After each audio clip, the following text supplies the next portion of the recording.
Hey everyone, welcome to Afterlife. This is your host, Pooja Chilukuri, and I'm really excited to introduce you all today to Melissa Denyce. Melissa was born with pre-birth memories of divine light and spent her early years searching for answers within the framework of the Christian faith in which she was raised. At 19, she had a spiritually transformative experience in which she awakened into a direct encounter of the love, light, and bliss that she remembered from before. Now, Melissa has made it her life's mission to share divine love with others in a way that is easy to understand and experience. She shares her own teachings and interviews other spiritual experiencers and conscious influencers on her YouTube channel, Love Covered Life Podcast. Her joy is to help people know and experience that God is love and that God is within them. Welcome to the show, Melissa. I'm so excited that I get to interview you today. Pooja, thank you so much. I'm so honored to be here and I'm so excited to have another conversation with you because as we just did an interview on my channel where I interviewed you about your experiences and I loved talking with you about that. Thank you, Melissa. I feel like there's some kind of a synchronicity, or, this is the right time in my life. I feel like I've connected with you so well. And your channel has been such a blessing to me. I've been binge watching your videos for over a year now. So thank you for being on this show. And I know you have some really beautiful experiences that I don't want to, waste any more time. I want to dive right into it. Would you share some of your experiences, especially beginning with your pre-birth memories? I would love to, and thank you so much for your kind words about my channel. I appreciate the feedback. But I'll start at the beginning. So when I was very young, and I'm estimating this was under the age of 2. I don't know exactly what age it was now. I just remember being young enough that I hadn't fully developed the higher level brain processes or the ego mind or whatever we want to call it that fully like hooks you into this world. And I still had memories of another place. And of course, I did not understand what those memories were. I remember another place that was to us in this world would just seem like, oh, way too good to be true. Nobody's going to take it seriously. And that's what happened when I would try to share these memories. So it was just like this other world that was completely made of light, and the light behaved like steam. And it's like everything was made of this light, and there were no hard boundaries. So one thing would flow into the other thing, and it was all connected. And the light was all these really beautiful feelings like love and joy and peace and this deep security and innocence, complete innocence.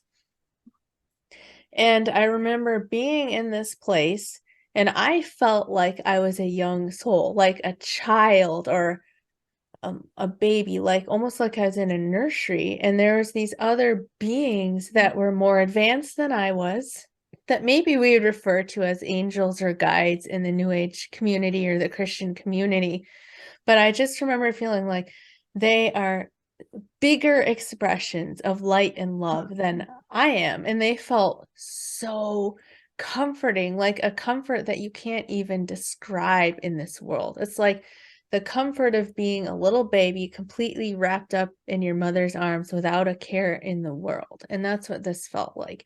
And I do have memory of Jesus coming to visit us in a place like that. And I remember that he was just so full of joy. Like he was the being that was highest in joy, and he was constantly laughing and joking around and having fun with us. And he was also teaching us. Of course, I don't remember most of the details of what that was. I just remember how he looked and how he felt, and he was completely made of light, and everything was light. I was light, and the place that I was in was light, and the light from him was flowing into the light me, my being, and I could feel his joy and his laughter. And I just remember feeling so innocent and so free.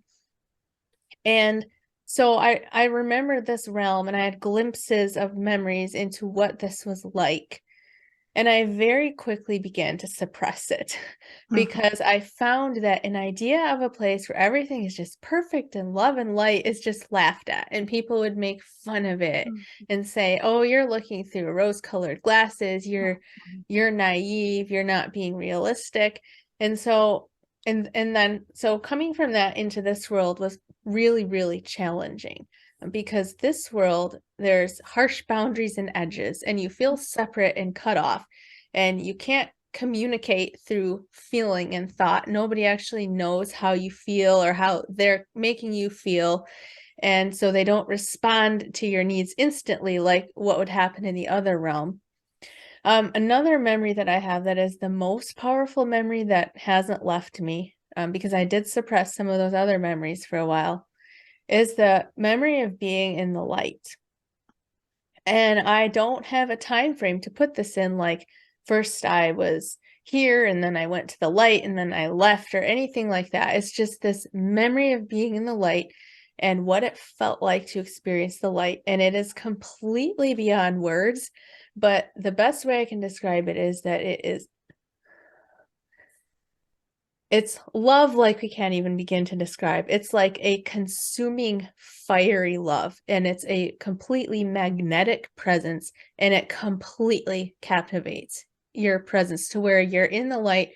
You have no knowledge or memory of anything outside the light anymore. The light just consumes everything. And within the light, it is impossible to describe because it is so multidimensional, but it's like it contains everything. It contains music and geometry and dimensions and laughter. It's like the light is all these things. The light is the love. It is the joy. It is complete safety and security. It is math and music and laughter. It's like the light is a voice or voices, multitude of voices that is singing. And if you could translate the words, it would be, we are so in love with us. Or it's like, it's I am, but I am is experiencing itself. So we are, and what we are is we are love, and we love everything. We love you.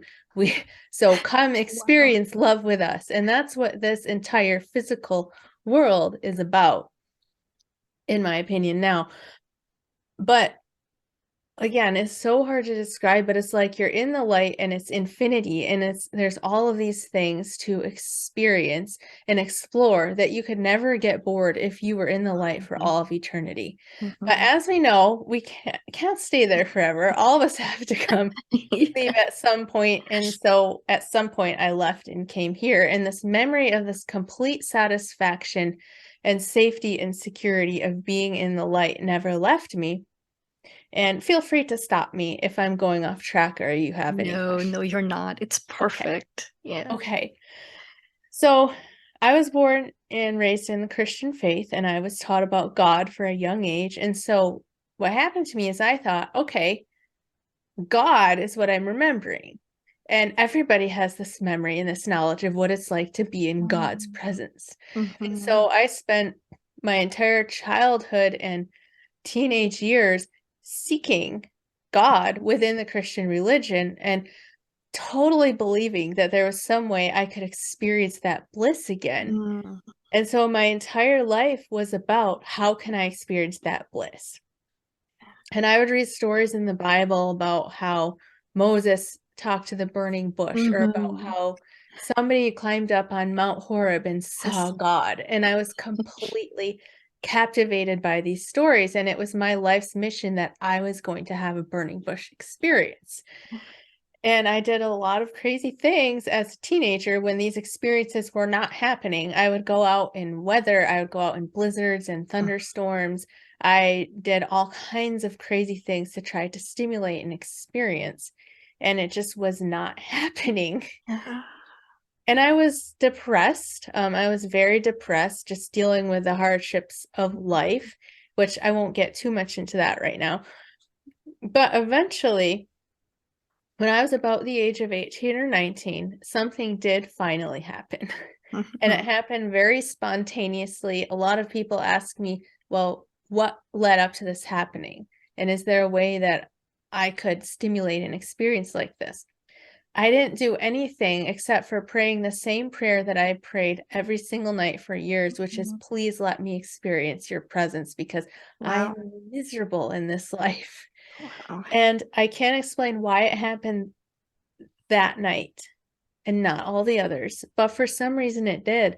So I was laying in my bed, my eyes were closed, but I was very much awake. And all of a sudden, I was in another dimension, and I experienced myself as still being inside my body, but suddenly I was floating in this ocean of love. And I instantly recognized it as the love that I had experienced from my pre-birth memories. And it was like time just stood still, and I was this magnetic presence again, completely captivated my entire consciousness, and I was ready to stay there forever. Like I did not ever want to leave.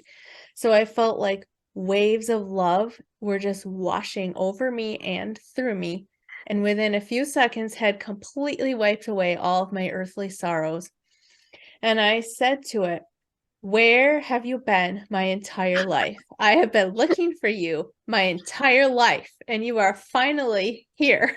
Yes. And I was just soaking in this love, and I felt like time had stopped. I don't know how long this went on, but I'll try to describe it. So it felt like I was in the arms of my eternal mother, or in the womb of my eternal mother, in the arms of my eternal father. It was like this masculine and feminine side of God. It was all the loves that you can experience in this world multiplied by a million. And it Wow. also felt like I was just sinking into the heart of the universe, the safety and security. There are just no words to try to describe what that feels like, but it's like this instant knowledge that all the things I was taught in the church about God are wrong. The thought that somebody could be eternally lost is just laughable in the face of that enormous love. Yes. And so I was floating in this love. I was just ready to stay there forever, didn't ever want to leave, completely disconnected from my life. And then at some point, my consciousness began to expand out of my head. That's how it felt. And I no longer perceived myself to be in my room or in my body, but I was out somewhere in the universe, and the presence was still with me. And I had an experience that near-death experiencers call ultimate knowledge, where I realized I could have the answers to any questions that I could ask. And so I began asking questions. And as soon as I would think of a question in my mind, I would receive this massive download of information that would not only answer that question, but answer how that question fit in with everything else in the universe. And that sounds like such an exaggeration, but that is what happened. And so I would get all of these answers, and then I would formulate new questions, and I would get all the answers to those questions and how that fit in with everything else in the universe. And this happened at what felt like the speed of light. So it was happening like this fast. I had expanded to encompass what felt like the entire universe. And it felt like everything in the universe was happening inside of me. I Wow. was still me, but I encompassed everything, and I knew everything that there was to know. And so on the one hand, time is different there. So on the one hand, this all happened so fast. But on the other hand, I was having seeing all of these things while I was expanding, and a couple of them I remember. So one thing that I saw, and this was when I first began to expand, was that, so I like to use the analogy of flying in an airplane on a cloudy day. So if you've ever flown in an airplane on a cloudy day, it's really dark and dismal below the clouds. But once you break through those clouds, all of a sudden it's brilliant. Your eyes have to adjust. It's like the sun is shining so brightly, and you can look down and you can see the clouds. Mm-hmm. So when I expanded out of my body, this is what it felt like. It was like I was rising up above the storm clouds of this life and awakening from a dream into reality. And when Wow. I opened my eyes in that brilliant reality, all of my, I guess what we would call angels or guides were there. And I had this realization that, oh, I'm not alone. You've been with me the whole time. This whole thing was planned. I haven't done anything wrong. There's nothing that I can do to feel guilty or ashamed or to deserve judgment. There's no judgment awaiting me. There's nothing that I can do to make God angry or upset or disappointed.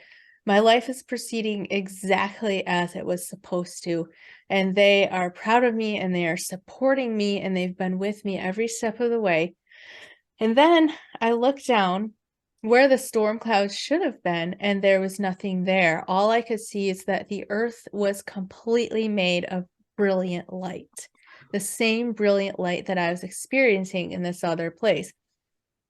And what I was shown is that down here on earth, we are very limited in our perception, and we're stumbling around like toddlers trying to figure things out. And not only is the earth made of light, but we are all made of that same brilliant light. And that light is the arms of God holding us. It is the love of God holding us. And we can't get away from that no matter what we do. And from God's perspective, or from Source's perspective, I'm using the word God because I was raised as a Christian, and these are the insights that I was given to my Christian brain at the time, is that there's nothing that we can do to surprise God. He's like a happy, jolly grandfather looking down on us and laughing at our mistakes and just letting us find our path and guiding us on our way. And everything is okay. We are all held. We are all okay. We're all on our path. Our mistakes are like the stumblings of a toddler to God, and nothing is as serious as we seem to think it is down here. So that was the first thing I was shown. The next thing that I remember seeing is that I looked down, and this is going to sound really cheesy, but I saw what I was told was the cosmic master plan of God. And maybe that's because in the church I was taught that God is in control of everything and God has a plan and he's working things out for the good of everybody who loves him. Well, what I was shown is that God is working things out for the good of everyone and everything, no matter what path they choose to follow. And that this plan is made of love. It is absolute perfection. And so all the things that we judge as wrong or bad down here will ultimately be weaved into the perfect plan. And that all choices ultimately lead back to God or ultimately lead back to love, because even a choice against love will lead towards an experience of contrast, which will ultimately bring somebody back. And some of this is definitely beyond our comprehension. And I understand that that's not a very good answer. That used to frustrate me in the church when people would say, well, it's just beyond our ability to understand. But the fact is that these things are existing in higher dimensions and higher densities, and our human brain can't fully grasp all of it. So I was shown that this is so far beyond our ability to understand here, but yet it is all working out for perfection. So as I'm expanding and I'm seeing these things, I finally reached the point where I'm as expanded as I can get. And at that point, I saw the key to life. I do not remember what that is. I'm sorry. I wish that I did, but I saw the key to life and I thought to myself, oh, wow, it's so simple. Like, I laughed at myself. How could I have forgotten this? How do we not know this? And then at that point, I began contracting back into my head, and I felt like my consciousness was a balloon losing air, and all of this information that I had seen just like floated right out of me as my consciousness contracted back into my head, because it just couldn't hold on to all of that anymore. And I also, another thing I want to mention is that I heard music this entire time. It's like this experience was music, like this music was narrating the experience in a sense. And I specifically heard it really clearly when I was coming back in. So I came back in, I snapped back into place in my head. And that was my first moment of my ego self-awareness coming back on and saying, oh, what just happened? Yeah. And so I felt the love was still with me that whole night. When I woke up in the morning, it was gone, but I felt this warm glow around me for the next couple of days. And then ultimately that faded too. So that's what I remember from my experience. Oh my goodness, Melissa. I'm listening to you, and I don't know if you heard me. All I could say was wow, wow. Like I was speechless the whole time. Normally I would interrupt you, ask you questions, but I just was you've just taken my breath away. So I need to take a breath because there are so many things you touched upon that I think we could talk about. One thing that I started smiling when you started narrating, you talked about Jesus laughing. Do you know how many pictures and photos and even in movies, he's been portrayed as so grim and serious. Yes. So when you say that, that makes my heart sing because I cannot imagine anything less, joy and laughter. And then you mentioned music and math. And so many of us don't like math, but apparently the universe loves it. Yes. And also, I feel like there's so much to unpack from your story. So many people can be so blessed because I know there's so many of us dealing with, I was distorted views of God, fear of God. There's kind of a toxic guilt and toxic shame and, being told about reward and punishment, or there's just so much out there that people are dealing with. So I really feel blessed that I got to interview you and learn, that we are loved so deeply. And sometimes I feel like a lot of our struggles here, even like a lot of mental health challenges, even though I know from being a practitioner that we can have chemical deficiencies that truly create, depression and things like that. But I feel like there's a lot of hunger and thirst on this planet. I see it with teenagers, I see it with people that I think they are understanding and realizing there's just so much more to life. And that's why I love your story and I love your channel, and all of the people that you interview and their stories. So, one of the questions that I do have for you is I know if I had an experience like that, it would be really hard for me to live in this world. My head would want to be there all the time. Do you find it difficult to adjust and fit in because you haven't just learned about something, you've experienced it. Hmm. So does that interfere in your life here?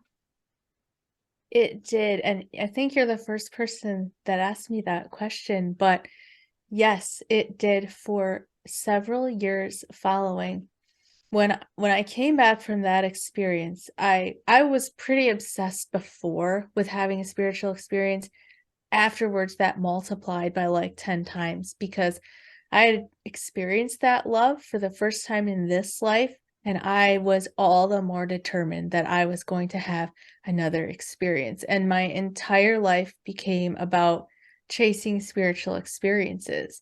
And it was very unhealthy for me. I didn't understand at the time that had a spiritual experience, as beautiful as it is not the point of this life. Because what you're doing is you're looking for an experience outside of yourself. Because I thought, oh, I have to go to a church service, or I have to get in the right group of people, or I have to be in the right place at the right time, and it will stimulate another experience. So for several years, I just became what I call a spiritual experience junkie. And I wasn't really grounded into this life. I was completely focused on how am I going to feel that bliss again? And it affected me to the point because I had experiences in my church. I had physical healings. I saw a lot of supernatural things, but nothing to that extent. And finally, I got to the point where I just shut it all down because I was exhausted. I was disillusioned. And I thought, maybe none of this is true. Maybe I just put all of that behind me and move on and just become logical and like grounded in the physical world and forget all that spiritual stuff. And of course, that led to that was the worst decision I could have made. It led to my life completely falling apart and forcing me to open up my spiritual connection. And eventually, years later, realizing that that thing that we're searching for, that bliss and that love and that connection, that's us. We are that. We can only find it within ourselves. Yes. It's like, is there a verse I remember? It popped in. It's something about the kingdom of God being within us, right? It's not outside, it's inside. That's profound, Melissa. And you said something very profound. I'm trying to repeat it so that I don't let me misquote you. So correct me if I'm not saying it the right way. You said something about everything eventually folding back and returning to God, even the choices that we make that are not love. You said something very profound there. Am I on the right track? Something about, because then the experience of not love somehow leads us back to it. Yes. So yeah, you said that so beautifully. So as I understand it now, the way that this physical universe is set up is so that we can experience contrast, or we can experience what is the opposite of our true nature. And so if you're making a choice between, let's say, love and hatred, you can either choose love or you can choose to hate, but that hatred will make you so miserable that ultimately down the road, whether in this life or the next, it drives you to seek the peace. It drives you to seek peace. It drives you to forgive. It drives you to learn the lessons that you need to learn in order to experience love.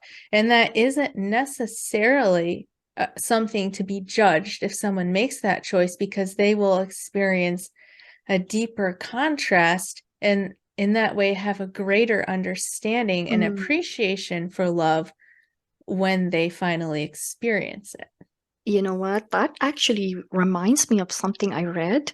It's by the Franciscan priest, Father Richard Rohr.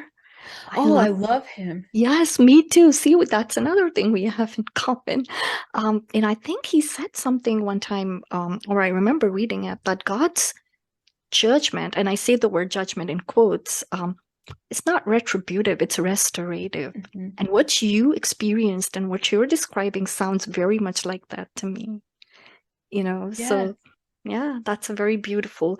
You've had, Melissa, I can't even imagine what it would have been like if you brought back all of your memories and everything, right? Like that's so, I mean, even just to unpack this, what you've just described, and just to process it is going to take some time, and I just wondered sometimes, do you think it's a blessing that we forget?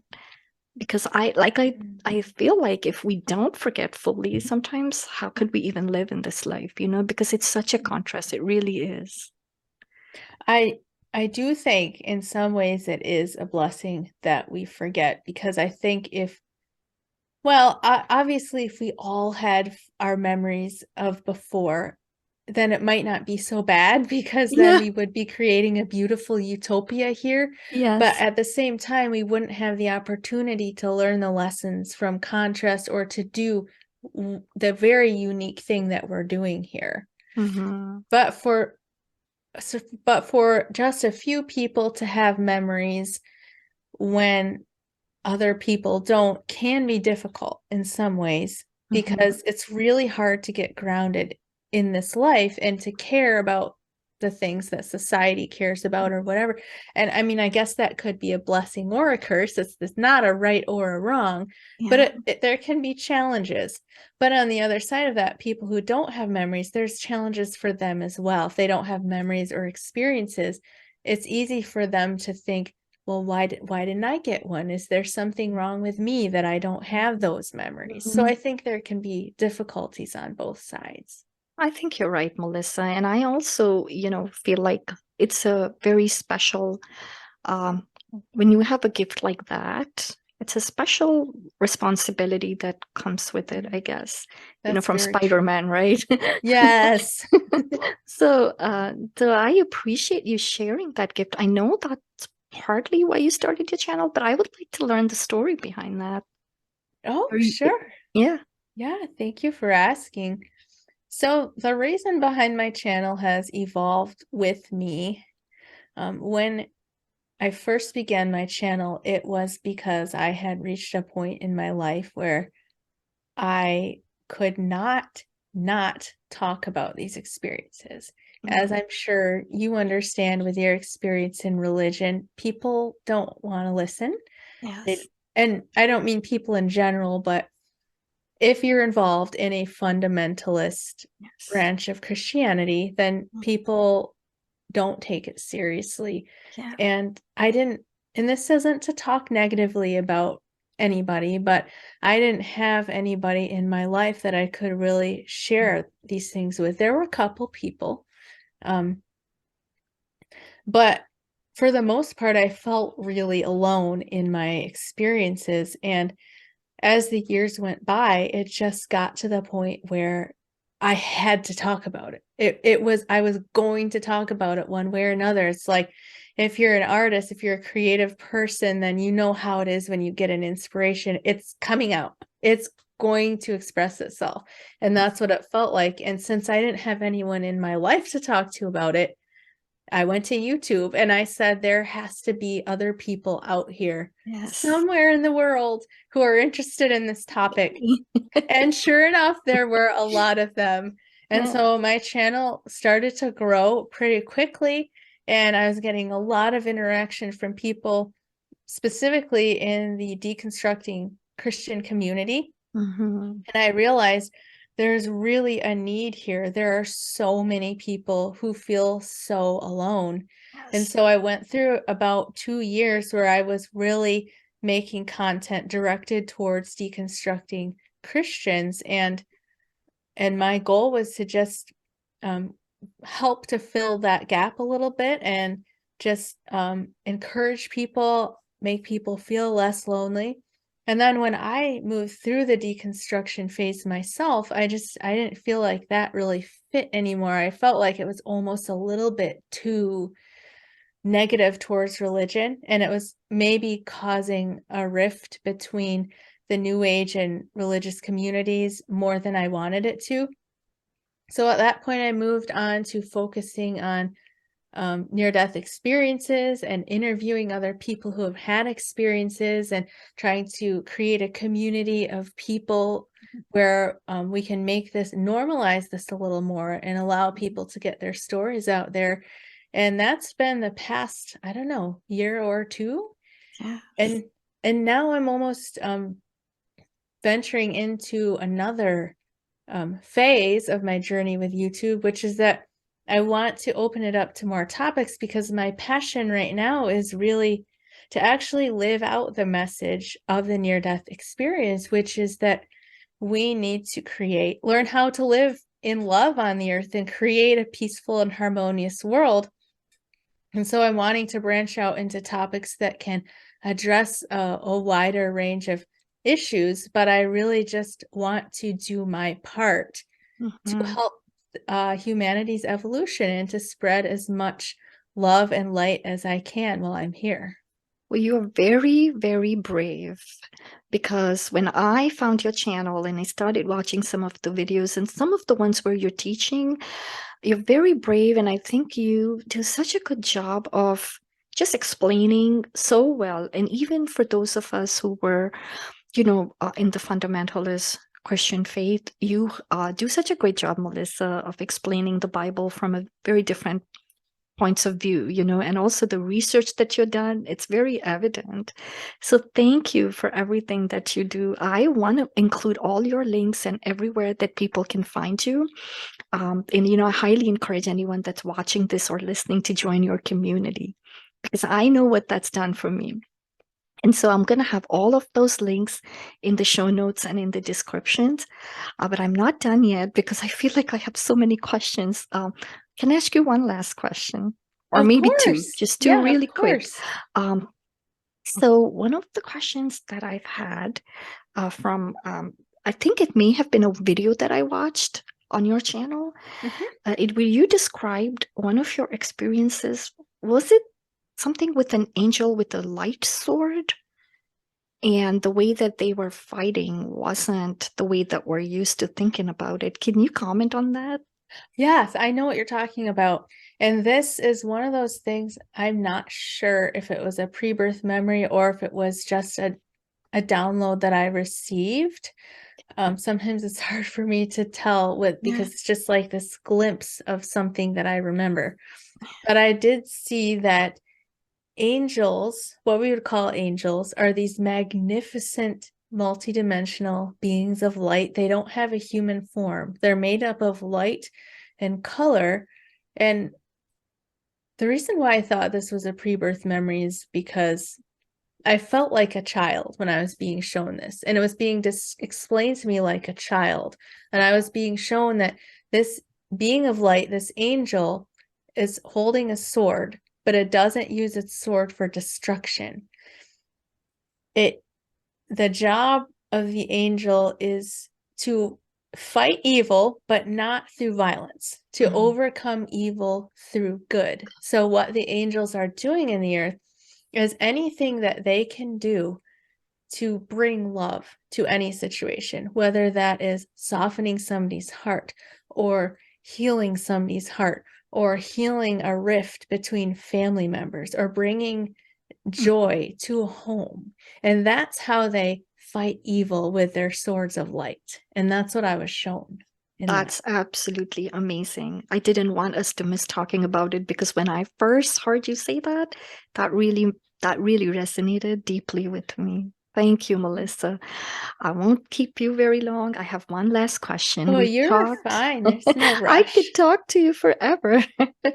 I have one last question, though. I know we talked a lot, and you shared some insights, very, very profound. I need some time to process and unpack all of this. To those of you who are listening, I hope this has been an encouragement. But do you have any other words for us? Any other words of insight that you want to leave us with? Mm, yes, I would love to. So my biggest message, I guess, is that it is all about love.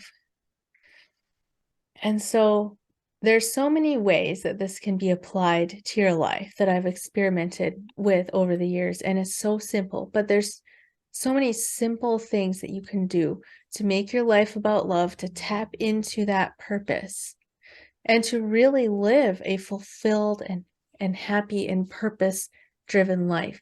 And the first simple thing that you can do is just make every decision about love. Just as you're going throughout your day, whatever situation faces you, just think to yourself, the only thing that matters here is that I face this with love. What's the most loving decision that I can make in this situation? And that can help to take the pressure off about worrying about getting things perfect, or if so and so is going to understand. Just make it about love and let the rest go, and don't judge yourself or others. Just make everything about love.